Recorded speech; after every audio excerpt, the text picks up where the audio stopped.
Ah, that's good. That's good. And I was... What did I hit Windows for? I don't know. Because we're good to go. Alright. So let me go ahead and quit the game. And I'll change this out and we'll see what this is going to do. And then we'll go from there. Alright. So there's a lot of really good games that were like this back in the PlayStation 2 and PlayStation 3 era. I did that mainly because of two reasons. One disc wasn't big enough to install all the content on. Two, it allowed them to make them episodically. And, three, if they didn't get enough interest to do a second season, then they could just cut the losses and call it a day.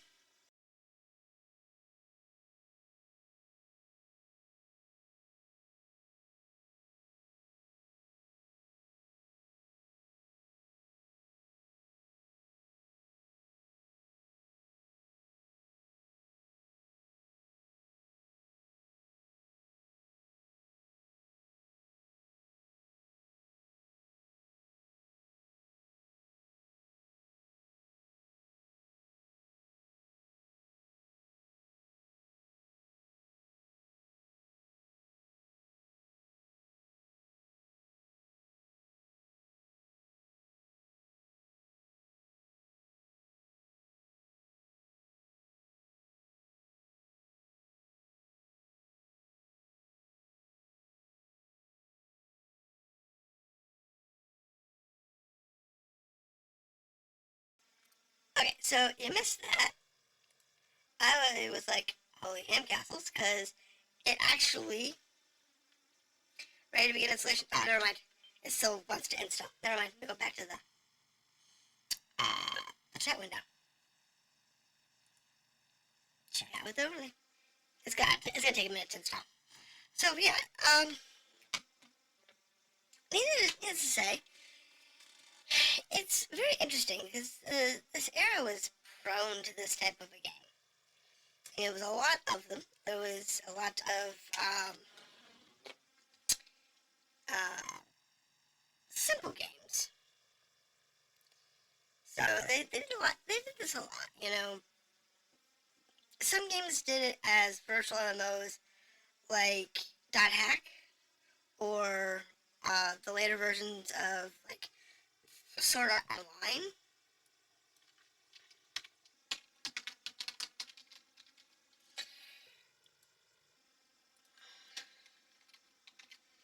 And, you know, it keeps up.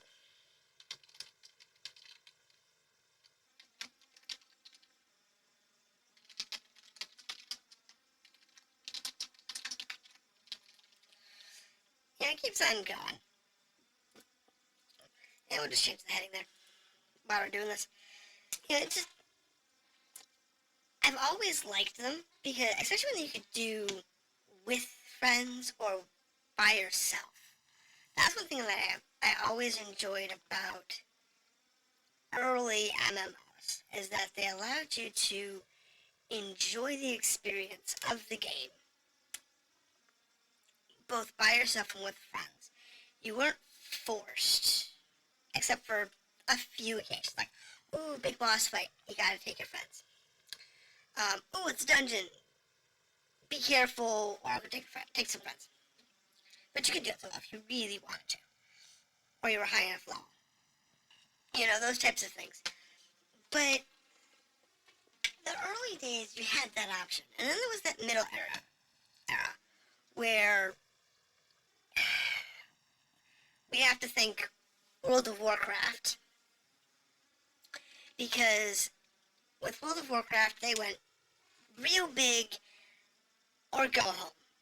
And it was huge boss raids. And it was huge dungeon raids, and small teams didn't exist anymore. You had to have these big parties with way more people than you wanted to deal with, and it wasn't feasible for every player. Some players could find a good party, some couldn't. Not everybody could, though. So if you weren't in a raiding guild, you couldn't enjoy the endgame content. And most of it was just bashing your head against the wall for hours on end to get gear that was only marginally better so you could get just one step further in bashing your head against the wall in that raid. I never found that fun, which is part of why I wasn't a big fan of WoW. But I got into a lot of other MMOs before and after that. And games like this, these light multiplayer online RPGs or LMOs, they had huge followings, they had big servers, and there might be millions of players playing games like Phantasy Star Online, which there are, even now. White Knight Chronicles, which I think it would have done better if it went PC, like Phantasy Star did. Not all of them did that, though. Meh. So there's that, and I think the big difference is when you've got a bunch of players and you can easily team up. That makes it fun. Because you don't have to worry about your friends. You have to worry about, do you have enough people? Do you have enough friends? Do you have enough people who know what they're doing? You know, it's not always necessary.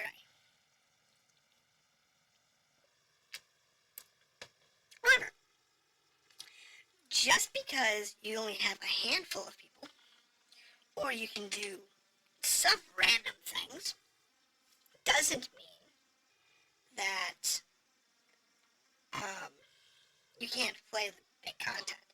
And that's something that games like Phantasy Star or White Knight Chronicles did very well. Is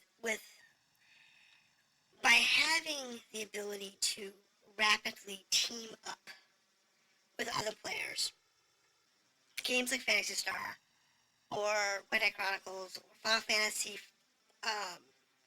14, Star Trek Online, handful of others, by having it set up to where you can easily team up with other players and skill level didn't matter. Group experience didn't matter because you could figure out the fights on the fly. Now, granted, there were some fights that were more technical than others, and yeah, if you were in a random group, you could still get owned by the bosses. Looking at you, Final Fantasy 14. Even now, if you go into some of those fights and don't know what you're doing, even being overgeared and maxed out, you can still get owned by the bosses. Trust me, it's happened. I've had it happen. It doesn't make it less fun, though. And it's just one of those things. You have to take that into consideration. You always have to worry about how long something happens, how long something exists, why you're doing what you're doing when it comes to these games. Is it still fun for you? I find these games fun. I find MMOs fun. I just find most of them a headache when all I want to do is toss you into their idea of an endgame content is go find 40 of your best friends and go hang out with a boss for 16 hours just to beat the boss. I don't find that fun.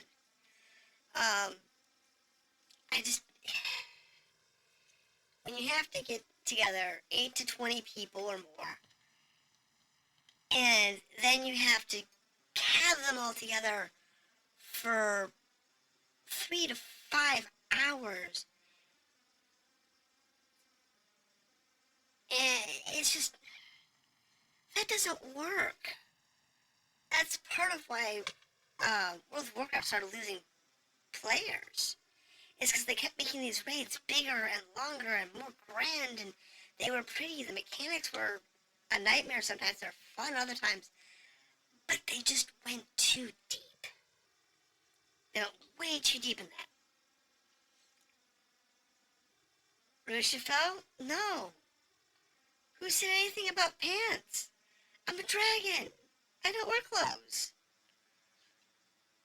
People ask me, don't ask me that. So where's your clothes? I don't have any. I'm a dragon. So of course I'm not wearing pants. Sheesh.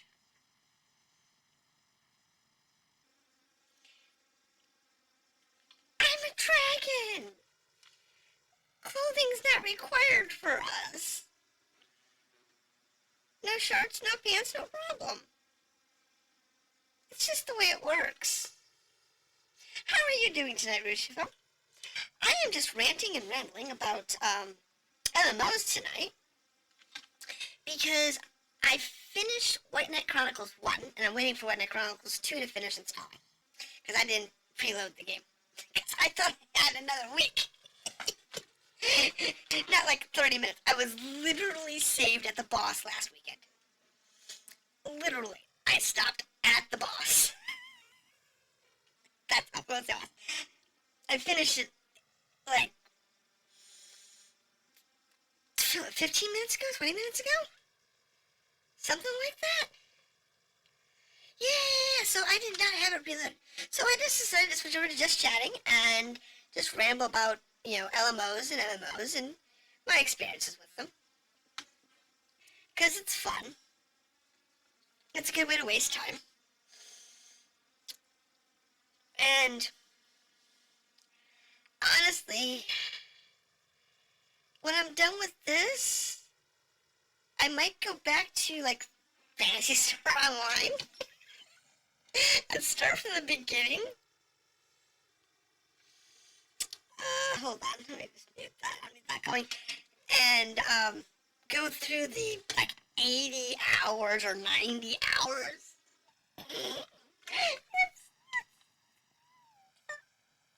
It's a mess.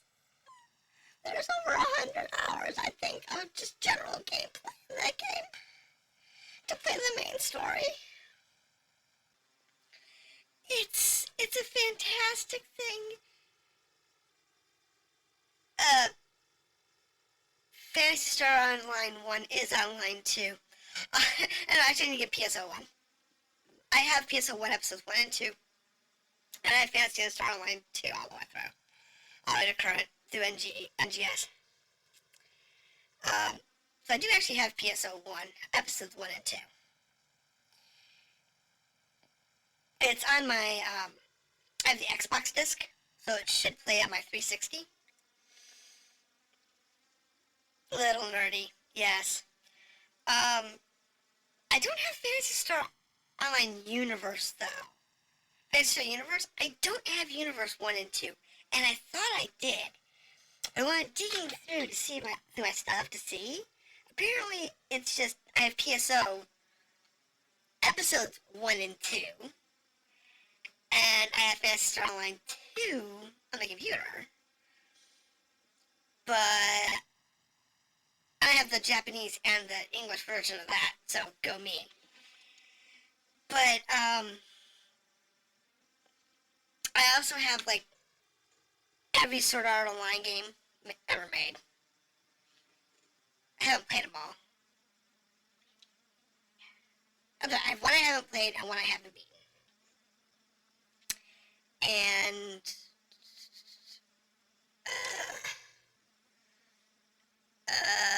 I've already played through what is it? I've already played through Dot Hack, the first 4 games. And I tried playing GU, but I couldn't get through that game. It was just the way the characters are written. It's just For all of you people out there who have never played the original .hack games, the gameplay on them is very repetitive. It's kind of boring. It's very long. I'm glad I did it as an offline game so I could clip out a lot of it. And then just posted the videos. But let me tell you, the story is 100 times better than PSO, than GU.